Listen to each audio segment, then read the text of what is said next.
Hello students. तो आज 17 तारीख हो चुकी है और आप सबको पता है कि एग्ज़ाम की डेट भी नियर आती जा रही है। तो लास्ट टाइम रिवीजन की बात तो हर कोई सोचता है कि लास्ट टाइम रिवीजन कैसे हो जाए, किस स्टडी मटेरियल का यूज़ करके हम अपने सारे कॉन्सेप्ट्स क्लियर कर लें। तो इसी सवाल का आंसर लेकर हम ये वीडियो बना रहे हैं। ये वीडियो आपको हेल्प करेगी लास्ट मिनट कॉन्सेप्ट्स रिवाइज़ करने में।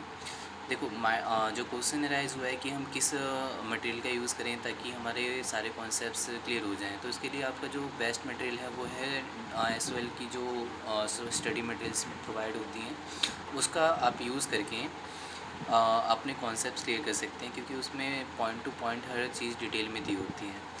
तो हमारी जो आज की जो ये वीडियो है वो इसी पे बेस्ड है कि हम एसओएल की स्टडी मटेरियल का यूज़ करके हम advertisements, personal selling and salesmanship का आज फर्स्ट वीडियो बना रहे हैं, जिसमें हम कॉन्सेप्ट क्लियर करेंगे व्हाट इज़ एडवर्टाइजिंग का। देन धीरे धीरे करके हम ये सारे चैप्टर रिकॉल करेंगे कि आखिरकार हमने इसमें क्या पढ़ा है, क्या सीखा है। तो फर्स्ट ऑफ ऑल देखो, बात करें लेसन 1 की, तो व्हाट इज़ एडवर्टाइजिंग जो चैप्टर है आपका बहुत ही सिंपल है, कुछ कॉम्प्लेक्सिटीज़ नहीं है इसके अंदर। जब भी आपके सामने कोई वर्ड यूज़ करता है कि भाई एडवर्टाइजिंग, तो आप जानते हो एडवर्टाइजिंग का मतलब है कि किसी चीज़ को इन्फॉर्म करना, किसी चीज़ को प्रमोट करना, दिखाना उस प्रोडक्ट के बारे में। तो यहाँ पे सेम वही चीज़ एडवर्टाइजिंग का मीनिंग दे रखा है। सबसे पहले तो ये बताया गया कि आखिरकार एडवर्टाइजिंग जो वर्ड है वो कहाँ से लिया गया है। तो एडवर्टाइजिंग जो वर्ड है वो डिराइव्ड है फ्रॉम इट्स लैटिन रूट, जिसका मतलब होता है टू अट्रैक्ट अटेंशन टू, मतलब कि किसी के अटेंशन को अट्रैक्ट करना, ये मीनिंग होता है आपका एडवर्टाइजिंग का। Then advertising is expected to create brand image and loyal customer base. कि एडवर्टाइजिंग क्या करता है भाई, ब्रांड इमेज बनाता है, लोयल कस्टमर बेस बनाता है। हम सभी जानते हैं कि अगर कोई प्रोडक्ट अगर आप मैन्युफैक्चर कर रहे हो तो उसको बिकने के लिए हमें कंज्यूमर्स चाहिए। तो वो कंज्यूमर्स कौन तैयार करता है, एडवर्टाइजमेंट तैयार करती है। देन ब्रांड कौन बनाता है आपके प्रोडक्ट को, वो भी एडवर्टाइजमेंट बनाता है। अब प्रश्न ये उठता है कि ब्रांड क्या है। तो ब्रांड का मतलब है कि जब प्रोडक्ट के बारे में हर कोई जान जाता है, आपका प्रोडक्ट का नाम इतना फैल जाता है, जिसकी परचेज़र्स जो हैं वो बहुत ज़्यादा क्वांटिटी में है, तो उसे ब्रांड कह दिया जाता है। उस प्रोडक्ट के नाम को ब्रांड कह दिया जाता है। जैसे हम जानते हैं कि टूथपेस्ट में अगर आपका एग्जांपल आपको पूछे कि टूथपेस्ट में सबसे बड़ा ब्रांड, सबसे बड़ा बिकने वाला प्रोडक्ट कौन सा है, तो आप कहोगे कि कोलगेट है, पेप्सोडेंट है। देन इसके अलावा कोई ज़्यादातर नाम आपके मतलब आपको याद नहीं होंगे या फिर पता नहीं होंगे। एज़ इट इज़ अगर हम बात करें कि शॉप में जो साबुन होता है उसमें सबसे ज़्यादा बिकने वाला साबुन कौन सा है, तो जाहिर सी बात है कि सबसे पहले जो नाम आएगा वो लाइफबॉय आएगा। तो ये सारे ब्रांड्स आ जाते हैं आपके।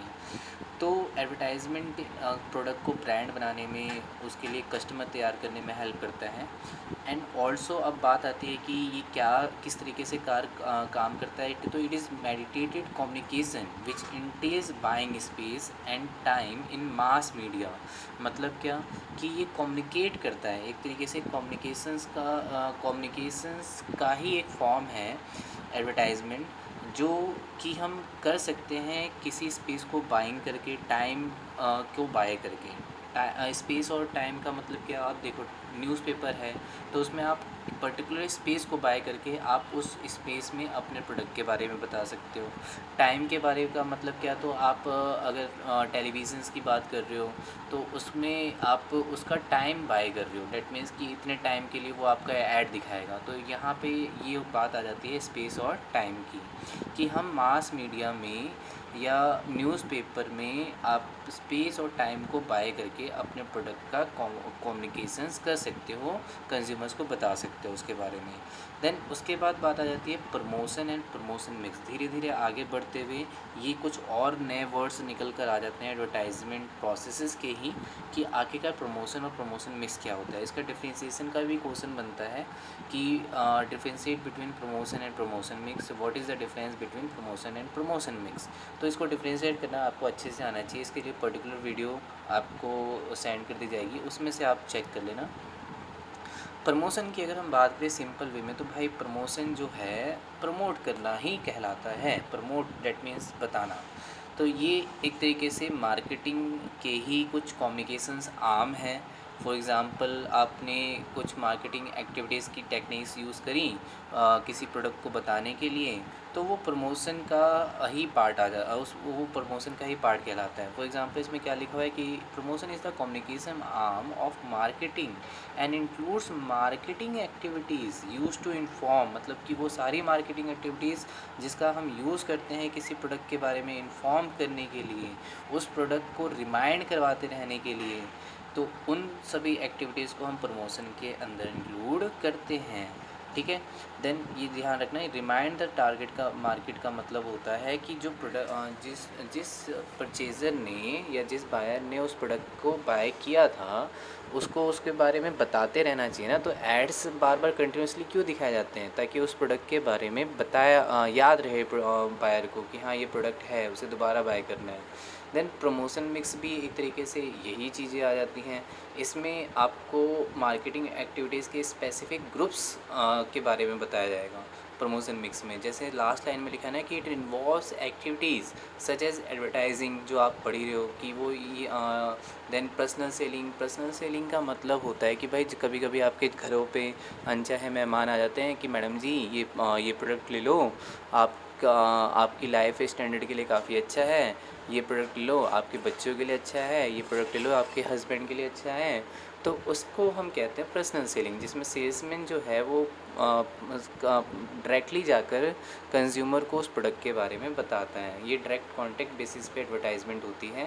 देन सेल्स प्रमोशन हो जाती है, डायरेक्ट मार्केटिंग हो जाती है, पब्लिसिटी। पब्लिसिटी का मतलब ये भी हम अभी आगे पढ़ेंगे। देन इवेंट्स एंड स्पॉन्सरशिप्स, ये सारे कुछ तरीके हैं जिसका यूज़ करके हम किसी प्रोडक्ट के बारे में लोगों को इन्फॉर्म कर सकते हैं। Then advertising is the one of the largest generators of revenue in the world economy. ये आपको पता होना चाहिए कि जब भी हम किसी भी टेक्निक्स की बात करते हैं, मेथड्स की बात करते हैं, तो जनरली एडवर्टाइजमेंट प्रोसेस जो होता है वो काफ़ी कॉस्टली होता है। तो इसमें लोगों की आवश्यकता पड़ती है। अब लोगों की आवश्यकता पड़ती है तो एडवर्टाइजिंग जो है वो एम्प्लॉयमेंट तैयार करता है, लोगों को सैलरी प्रोवाइड करता है। ये अनएम्प्लॉयमेंट को ख़त्म करता है एक तरीके से देखा जाए तो। It generates employment directly and indirectly, लोगों को डायरेक्टली और इनडायरेक्टली ये एम्प्लॉयमेंट प्रोवाइड करता है। देखो डायरेक्टली का मतलब कि मैं आपके घर गया, आपको बोला कि हाँ भाई इस बारे में प्रोडक्ट करो, तो वो चीज़ हो गई डायरेक्टली। एंड इनडायरेक्टली का मतलब कि हम जानते हैं कि आप यूट्यूब पे अगर कोई वीडियो बना रहे हो तो उसके लिए भी आपको पैसे मिलते हैं। वो पैसे कौन देता है? वो पैसे एडवर्टाइजमेंट कंपनीज़ देती हैं, क्योंकि आपके वीडियोस के बीच में एड्स आते हैं। तो ये इनडायरेक्टली हो गया। तो डायरेक्टली और इनडायरेक्टली बेसिस पे ये लोगों को एम्प्लॉयमेंट प्रोवाइड करता है। तो advertisement interest entices entertains and create lifestyle. तो इस तरीके से एडवर्टाइजिंग जो है वो लार्जेस्ट जनरेटर तो है ही रेवेन्यू का वर्ल्ड इकनॉमी में, देन और जनरेट भी करता है एम्प्लॉयमेंट। देन उसके बाद लास्ट में ये इंटरेस्ट भी पैदा करता है लोगों को, लोगों के माइंड में उस प्रोडक्ट को यूज़ करने के लिए, उनकी लाइफ स्टाइल में कुछ चेंजेस लाता है एडवर्टाइजिंग। तो इस तरीके से एडवर्टाइजिंग जो है इसके 3 पॉइंट्स दे रखे हैं इसने। आप इसको 3 पॉइंट में बांट कर देख सकते हो कि एडवर्टाइजिंग किस तरीके से लिए हमारे हेल्पफुल है। देन आगे बढ़ते हुए हमारा टॉपिक कंटिन्यू चलता है फीचर्स ऑफ एडवर्टाइजिंग पे। देखो क्वेश्चन जो बनेगा वो ये बन सकता है कि what is advertising and features of advertising क्या हैं। तो उसके लिए आपको एडवर्टाइजिंग की डेफिनेशन जो अभी ने अभी ऊपर डिस्कस करी, उसमें प्रमोशन और प्रमोशन मिक्स आप नहीं बताओगे, सिर्फ एडवर्टाइजिंग क्या है वो बताओगे। देन फीचर्स ऑफ एडवर्टाइजिंग के लिए ये कुछ पॉइंट्स हैं, ये देख लो। फीचर्स ऑफ एडवर्टाइजिंग में पहला पॉइंट है पेड फॉर्म। पेड फॉर्म का मतलब हम सभी जानते हैं कि इसके लिए हम पे करते हैं। अगर मान लो आप मैन्युफैक्चरर हो, किसी प्रोडक्ट को बना रहे हो, तो अगर आप एडवर्टाइजिंग करवाओगे तो भाई आप पे करोगे ना। एडवर्टाइजिंग देखो 2 तरीके से होती है, मोस्टली तो ज़्यादातर एडवर्टाइजिंग में हम पेमेंट करते ही करते हैं। तो इसमें यही कहा गया कि पेड फॉर्म का मतलब कि the paid aspect of the definition reflects the fact that the as opposed to publicity that refers to the stories or brand mentioned in mass media without any payment. Space or time for advertising messages are usually paid for। मतलब कि advertising जो है वो publicity से बिल्कुल अलग है। Publicity का मतलब क्या होता है कि मान लो आपने कोई प्रोडक्ट यूज़ किया, भाई आपको अच्छा लगा, ठीक है। देन आपने सोचा कि मेरी फ्रेंड भी यूज़ करेगी तो वो भी अच्छा, उसको भी अच्छा लगेगा या उसकी भी लाइफ में कुछ चेंज आएगा। तो आपने अपने फ्रेंड को बता दिया तो वो भी उस प्रोडक्ट को यूज़ करने लगा। तो ये जो मेथड है इसमें कंपनी का डायरेक्ट रिलेशन नहीं है, इसमें किसी और थर्ड पार्टी के थ्रू उस प्रोडक्ट का एडवर्टाइजमेंट हो जाता है। इसके लिए कंपनी पे नहीं कर रही है आपको, ठीक है। अगर आपने अपने फ्रेंड को रिकमेंड करा है और कहोगे कि भाई मैंने अपने फ्रेंड को यूज़ करवाया है, मेरे को पैसे दो, कंपनी उसके लिए आपको पैसे देने नहीं आएगी। तो इसका मतलब कि कम एडवर्टाइजिंग जो है वो पब्लिसिटी से बिल्कुल अलग है। पब्लिसिटी में थर्ड पार्टी होती है एंड एडवर्टाइजिंग में कंपनी और कंज्यूमर के बीच में रिलेशंस होते हैं। कंपनी डायरेक्टली इन्फॉर्म करती है कंज्यूमर्स को और उसके लिए वो पे करती है, जिस मेथड का यूज़ करती है इन्फॉर्म करने के लिए उसके लिए वो पे करती है। फॉर एग्ज़ाम्पल मैगज़ीन्स में स्पेस बाय करके वो अपने प्रोडक्ट को अगर इन्फॉर्म कर रही है तो उसके लिए उसे पे करना पड़ेगा। न्यूज़पेपर में के लिए पे करना पड़ेगा। कभी कभी कुछ वॉलेंट्री स्पेस भी डोनेट किए जाते हैं, टाइम भी डोनेट किए जाते हैं। कोई नया न्यूज़ चैनल है, कोई नया न्यूज़पेपर है तो वो फ्री ऑफ कॉस्ट इसमें स्पेस और टाइम प्रोवाइड कर देते हैं, तो उस बेस से भी वो एडवर्टाइजमेंट कर सकते हैं। तो ये हो गया एडवर्टाइजिंग का पहला पार्ट कि ये पेड फॉर्म है। देन उसके बाद आइडियाज़, गुड्स एंड सर्विसेज। इसका मतलब क्या है कि भाई एडवर्टाइजिंग जो है ये आइडियाज़, गुड्स और सर्विसेज को क्या करता है, कम्युनिकेट करता है। मतलब कि कोई आइडिया है उसको इन्फॉर्म करना है लोगों को, तो उसके लिए एडवर्टाइजिंग का यूज़ कर सकते हैं हम। देन अगर कोई गुड्स है उसके लिए इन्फॉर्म कर सकते हैं, सर्विसेज है उसके लिए इन्फॉर्म कर सकते हैं। तो मेनली इन तीनों के बारे में इन्फॉर्म करने के लिए हम एडवर्टाइजिंग को as a communication tool use कर सकते हैं। ये लोगों को अवेयर करता है इन सभी चीज़ों के बारे में। आइडेंटिफाइड स्पॉन्सर का मतलब है कि मान लो कि कोई न्यूज़ चैनल पे कोई न्यूज़ आ रही है तो हमें पता होना चाहिए ना कि इस न्यूज़ को दिखाने वाला कौन है। तो उसके अगर आप उसको पहचान जाते हो उस न्यूज़ को देखने के बाद, उस ऐड को देखने के बाद, तो इसका मतलब कि आपने स्पॉन्सर को आइडेंटिफाई कर लिया।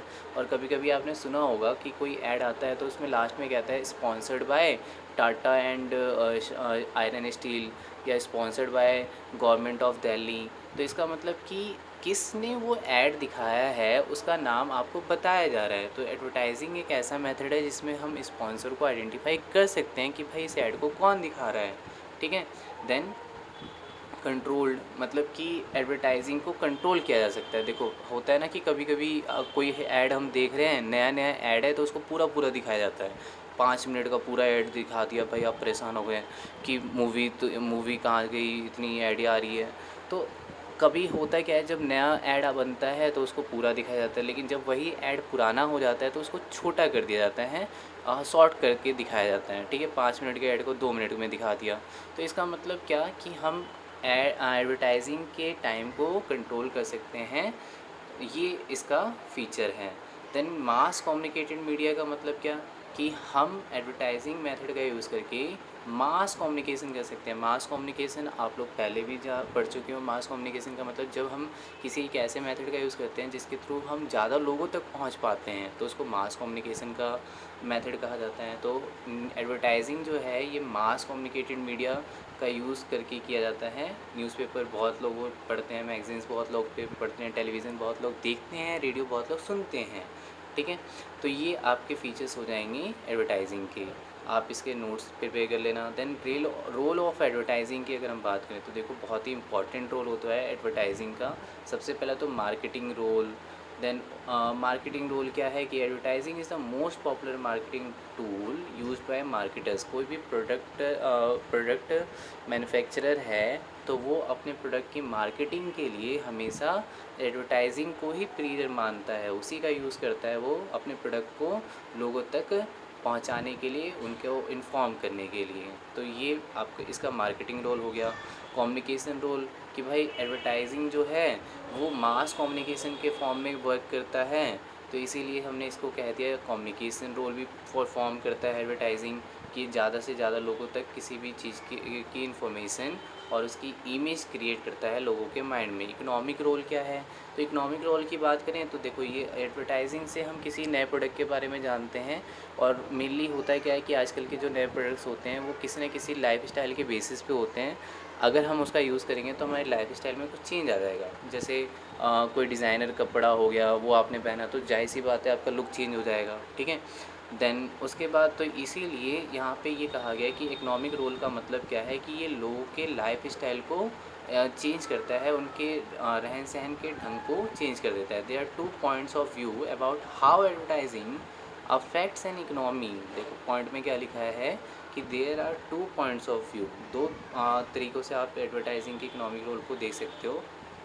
फर्स्ट प्लेस में क्या होता है कि एडवर्टाइजिंग जो है persuasive communication that it decreases the likelihood that consumer will switch to competing brand regardless of price change.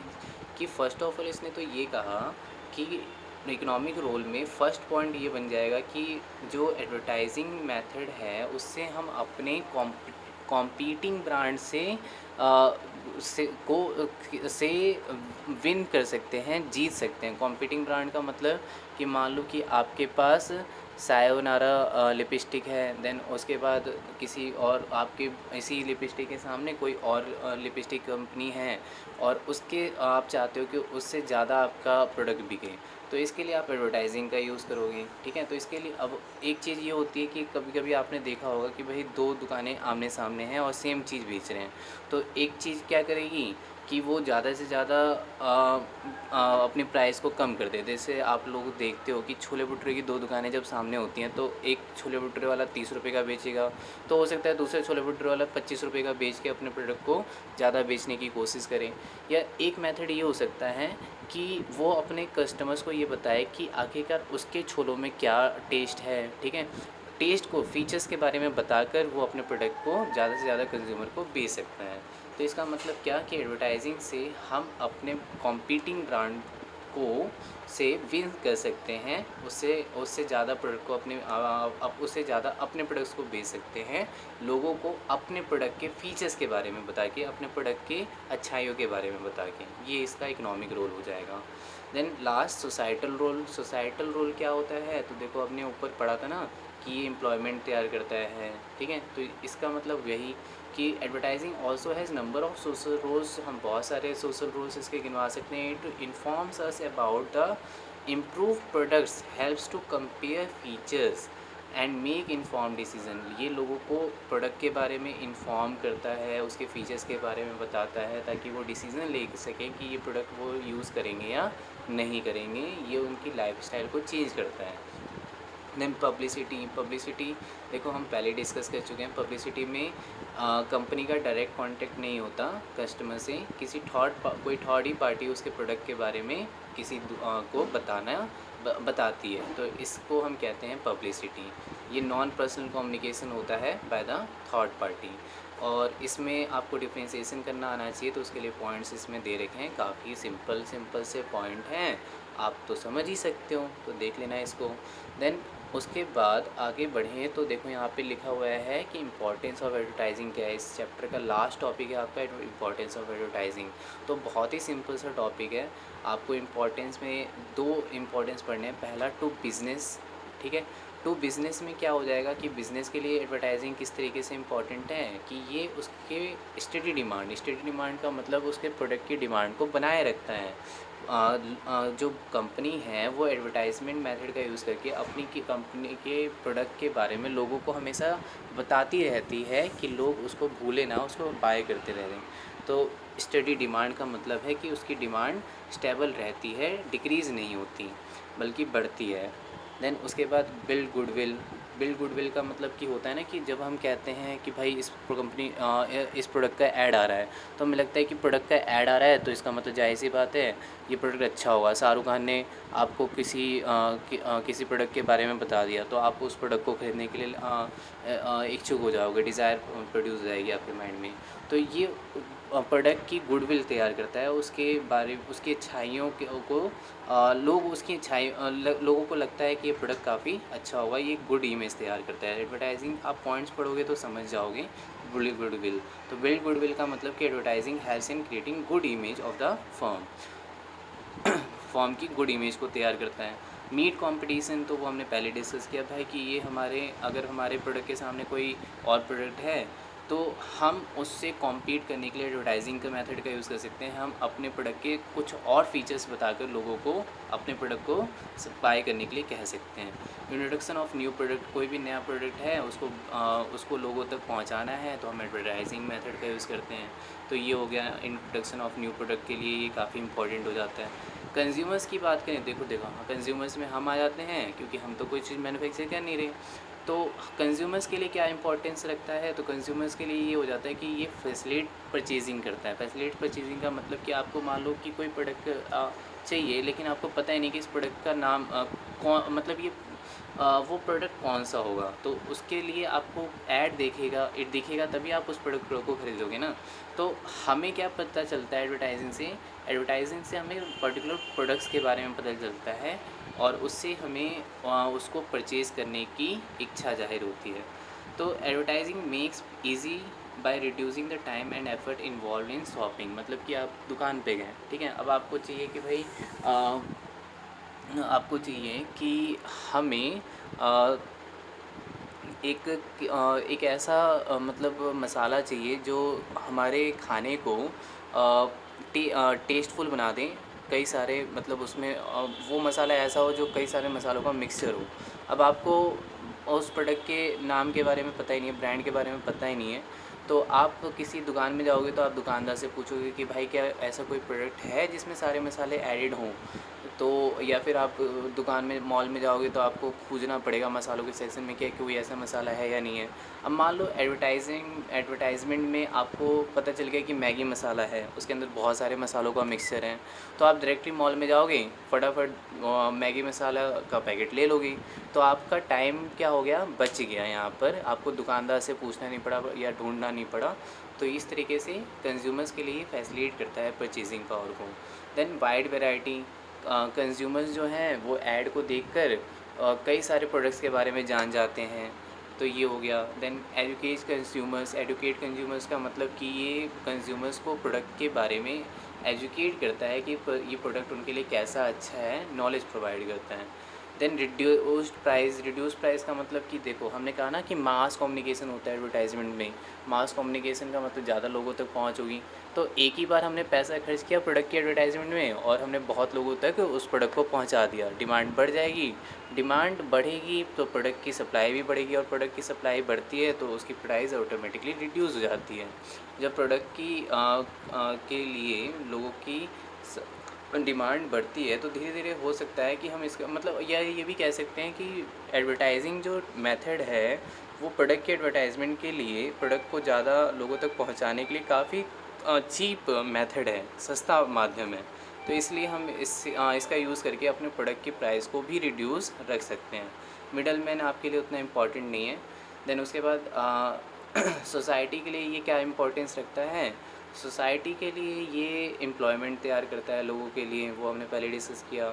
Incentive to progress, मतलब कि लोग क्या कर सकते हैं अपने देखो क्या लिखा हुआ है, advertising is a great motivating factor, ये लोगों को मोटिवेट करता है। It creates desire for better standing of life. अब होगा कि हमें चश्मा चाहिए तो लेंस कार्ड के चश्मे का एडवर्टाइजमेंट देखा, काफ़ी अच्छा लुक बन रहा है तो हमने लेंस कार्ड का चश्मा खरीद लिया। तो ये मतलब स्टैंडर्ड ऑफ लिविंग को क्या करता है और ज़्यादा बेटर बनाने के लिए लोगों को मोटिवेट करता है।